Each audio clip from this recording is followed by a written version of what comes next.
This tutorial comes from November 2019's live stream, and in it I was playing with watercolors and Ivy Newport's book called Color Flow. That's where the reference of the Cardinal and the color palette comes from.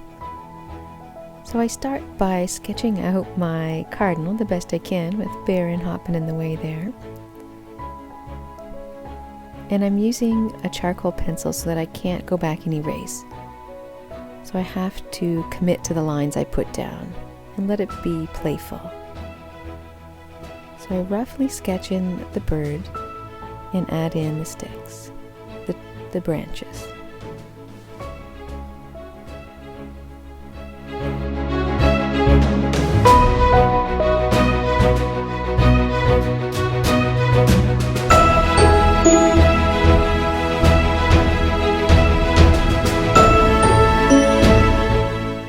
Now I'm ready to paint.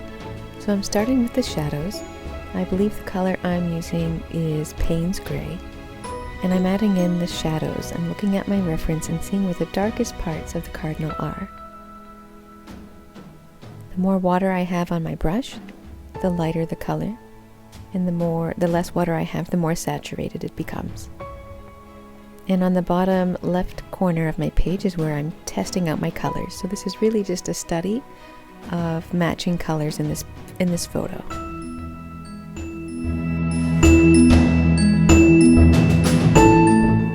Next, I'm looking to match the colors in the background. So I've got a green mixed with a bit of the Payne's Gray and a violet. And then I'm mixing them together using wet on wet. So that means I've wet my page with clean water, and then I'm dropping the color into that and letting it blend together.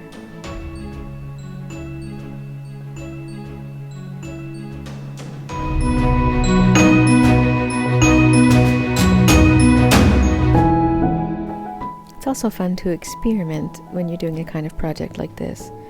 So I also take some clean water and spatter it on the parts that I just put down, and it creates kind of a speckled pattern.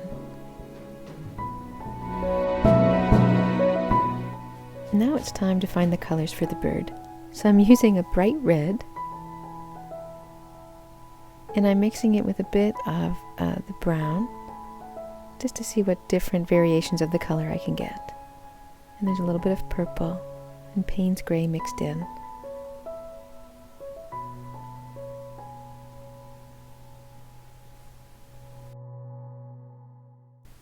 And then I start to add it to the bird. Lightly first, keeping lots of water on my brush, and then where the parts are more vibrant, I'm adding less water and keeping it more saturated color. If you're wondering about Payne's Gray, if you don't have that color in your palette, you can mix it with blue and brown and get a close color. A dark blue and a dark brown will give you a Payne's Gray.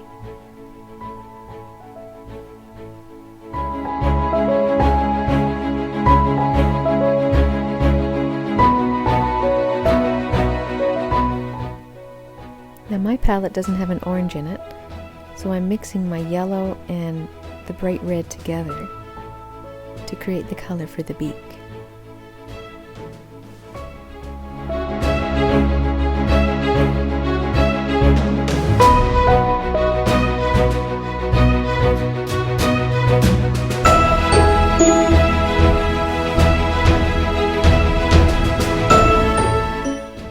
Then as layers dry, you can go back and forth.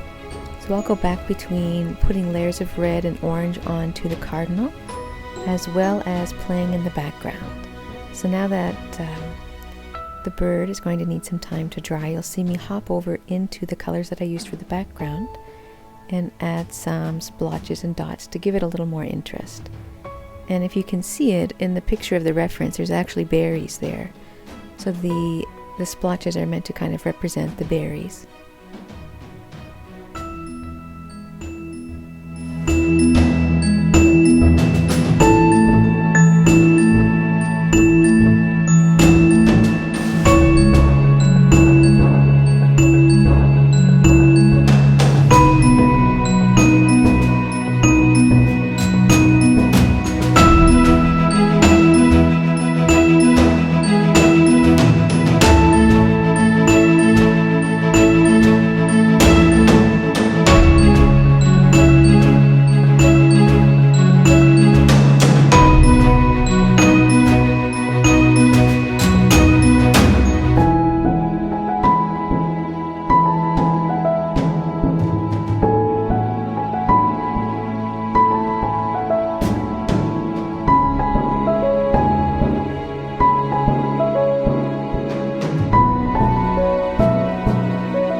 finish off this lesson, I add some journaling in the background about what the cardinal means to me and what message I think they hold.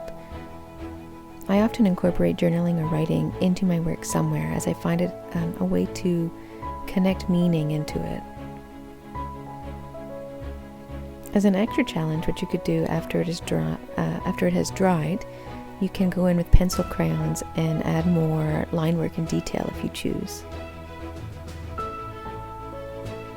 I hope you enjoyed this tutorial, and I hope that you post on our Facebook group what you make of it.